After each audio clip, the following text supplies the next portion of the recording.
शहर की चमक दमक से दूर पहाड़ियों के बीच बसा एक कस्बा था, जहां लोग साधारण जिंदगी जीते थे और सपने भी उतने ही छोटे रखते थे। उसी कस्बे में ईशा नाम की एक लड़की रहती थी। बचपन से ही वो दूसरों से अलग थी, चुपचाप बातें सुनने वाली, गहरी आंखों में सवाल लिए और दिल में कुछ बड़ा करने की भूख लिए। उसके पिता दर्जी थे, मां स्थानीय स्कूल में सहायिका का काम करती थी। घर की आय बस इतनी थी कि जिंदगी किसी तरह चल जाती, लेकिन ईशा के सपने उसकी जेब से कहीं बड़े थे। उसे पहाड़ों से निकलकर किसी बड़े शहर में पढ़ना था, कुछ बनना था, खुद को साबित करना था।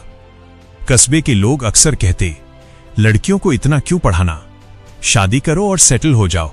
ईशा मुस्कुराती, लेकिन भीतर कहीं चुभन रह जाती। रात को वो अपनी छोटी खिड़की से आसमान देखती और खुद से कहती, मैं यहां रुकने के लिए पैदा नहीं हुई हूं। उसने पढ़ाई में मन लगाकर छात्रवृत्ति पाने की ठान ली। दिन में स्कूल, शाम को सिलाई में पिता की मदद और रात को टॉर्च की हल्की रोशनी में पढ़ाई, यही उसकी दिनचर्या बन गई।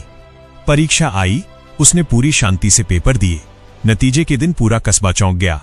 ईशा को शहर के प्रतिष्ठित कॉलेज में पढ़ने के लिए फुल स्कॉलरशिप मिली थी। मां की आंखों में गर्व के आंसू थे, लेकिन पिता के मन में डर, बेटी अकेली शहर में क्या संभाल पाएगी। ईशा ने उनके हाथ पकड़कर कहा, पापा आप बस भरोसा रखिए, बाकी सब मैं संभाल लूंगी। उसने बस एक छोटा सा बैग उठाया और एक नई दुनिया की ओर निकल पड़ी। शहर उसके लिए किसी भूल भुलैया से कम नहीं था। भीड़, शोर, तेज रफ्तार, सब कुछ अनजाना। हॉस्टल छोटा था और पैसों की कमी अब भी उसके साथ थी। वो क्लास के बाद लाइब्रेरी में देर तक बैठती, खाली पेट भी किताबों के पन्ने पलटती रहती। कई बार लोग उसे देख हंसते, ग्रामीण पृष्ठभूमि वाली लड़की बड़ी दुनिया का हिस्सा बनना चाहती है, लेकिन ईशा केवल चुप रहती। उसे पता था कि जवाब शब्दों से नहीं, सफर से दिया जाता है।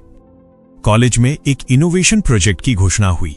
सभी को एक ऐसा आइडिया देना था जो समाज में वास्तविक बदलाव ला सके।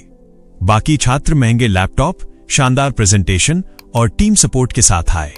ईशा अकेली थी, बिना किसी संसाधन के। पहले पल वो घबरा गई, फिर उसे अपने कस्बे की याद आई, वो जगह जहां लड़कियों को सपने देखने से पहले ही रोक दिया जाता है। उसी रात उसने ठान लिया कि वो शिक्षा और आत्मनिर्भरता पर एक ऐसा प्रोजेक्ट तैयार करेगी जो गांव कस्बों की लड़कियों की जिंदगी बदल सके।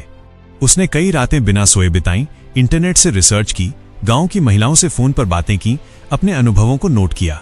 प्रोजेक्ट के दिन जब वो मंच पर पहुंची, उसका प्रेजेंटेशन बाकी सबकी तुलना में साधारण था। न फ्लैशी स्लाइड्स, न महंगे ग्राफिक्स। लेकिन जब उसने बोलना शुरू किया, पूरा हॉल शांत हो गया। उसकी आवाज में दर्द था, हौसला था और सच्चाई थी। उसने कहा, कभी कभी सपनों को उड़ान देने के लिए पंख नहीं, बस किसी का भरोसा चाहिए होता है। प्रेजेंटेशन खत्म हुआ तो कुछ पल सन्नाटा रहा, फिर तालियां गूंज उठीं।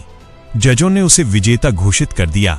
पुरस्कार राशि से उसने खुद के लिए कुछ नहीं खरीदा, बल्कि कस्बे में एक छोटा सा लर्निंग सेंटर शुरू किया, जहां लड़कियां पढ़ सकें, सीख सकें, अपने सपने गढ़ सकें।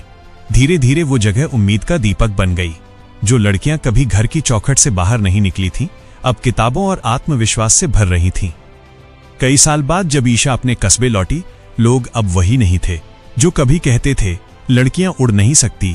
वही अब अपनी बेटियों का हाथ पकड़कर उसके केंद्र तक लाते थे। रास्ते में चलते हुए उसने देखा, वही पहाड़, वही हवा, वही घर, लेकिन अब उसके भीतर कोई अधूरापन नहीं था। पिता ने मुस्कुराकर कहा, तुमने सिर्फ अपनी जिंदगी नहीं बदली, हमारी सोच भी बदल दी। ईशा ने बस धीरे से जवाब दिया, मैंने कुछ नहीं किया, बस वहां नहीं रुकी जहां सबने कहा था कि रुक जाना चाहिए। असल जीत यही थी कि उसने दुनिया को हराकर नहीं, खुद को जीतकर दिखाया। इस कहानी की सीख, सपने कभी आसान नहीं होते। किसी की ना आपकी मंजिल तय नहीं करती। मेहनत का फल देर से मिलता है, पर मिलता जरूर है। गिरकर उठने वाला ही असली विजेता होता है। धन्यवाद दोस्तों, दिल से शुक्रिया कि आप हमारी कहानियां सुनते हैं। अगर कहानी ने दिल छू लिया हो, लाइक और शेयर जरूर करें।